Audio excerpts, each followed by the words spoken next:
Magandang oras po sa lahat ng ating mga kababayan. May latest weather update po tayo sa magiging lagay ng ating panahon ngayong araw at sa susunod na 24 oras.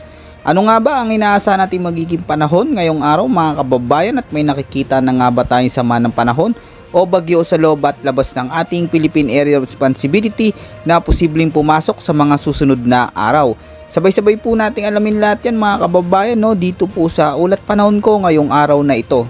Sa kasalukuyan mga kababayan ay patuloy pa rin nakakaranas ng maulang panahon na may mahihina hanggang katamtamang mga pag-ulan sa ilang bahagi ng ating bansa, dulot ng pamumuo ng mga thunderstorms at patuloy na umiiral na easterlies. At dahil nga sa mga pag-ulan na dala nito mga kababayan ay apektado po ngayon ang malaking bahagi ng Cordillera Administrative Region, partikular sa mga lugar sa Ilocos Norte, Apayao, Mountain Province, kasama rin ang La Union at Pangasinan. Kaya asahan po sa mga kababayan natin dyan sa mga nabanggit nating mga lugar ang maulap hanggang sa madilim na kalangitan na may pag-ulan, pagkulog at pagkidlat lalo na sa hapon at gabi.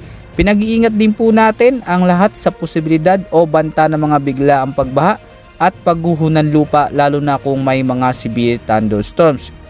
Samantala may nakikita din tayo mga thunderstorms sa ilang bahagi ng Central Luzon, dito sa may bahagi ng Zambales, Tarlac at Nueva Ecija, at maulang panahon din ang inaasahan natin sa malaking bahagi ng Cagayan Valley, lalo na dyan sa mga kababayan natin sa may Isabela, Quirino at sa may Nueva Vizcaya. Kaya pinag-iingat po natin ang mga nabanggit nating mga lugar sa posibilidad ng mga biglaang pagbaha at pagguho ng lupa lalo na kung magdudulot ito ng malalakas na mga pag-ulan. Samantala mga kababayan, dito naman sa malaking bahagi ng Aurora ay magiging maulap ang kalangitan na may mga kalat-kalat na pag-ulan, pagkulog at pagkidlat dulot ng umiiral na easterlies. Dahil dito ay hindi inaalis ang tsansa ng mga pagbaha at pagguho ng lupa.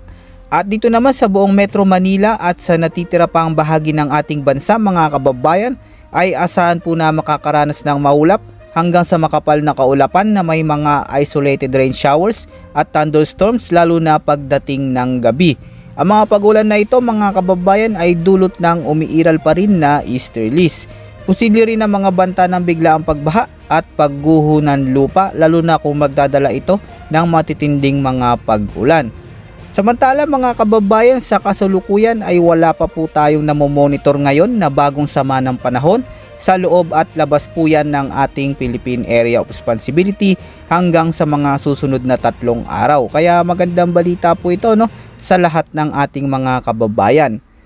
Bukas naman ay asahan na makakaranas pa rin tayo ng maulang panahon lalo na dyan mga kababayan sa may Cordillera Administrative Region na may mga malalakas hanggang sa matitinding mga pag-ulan dulot ng thunderstorms, at easterlies naman ang patuloy na umiiral sa malaking bahagi ng Metro Manila at natitira pang bahagi ng ating bansa. Kaya mahalaga po magpatuloy po tayo mag-antabay pa sa mga susunod pa nating update. Yan po muna ang ating pinaka-latest weather update at ulat panahon ngayong araw mga kababayan ko. Ito po ang inyong weather forecast ng bansa. Maraming salamat po at ingat po sa ating lahat.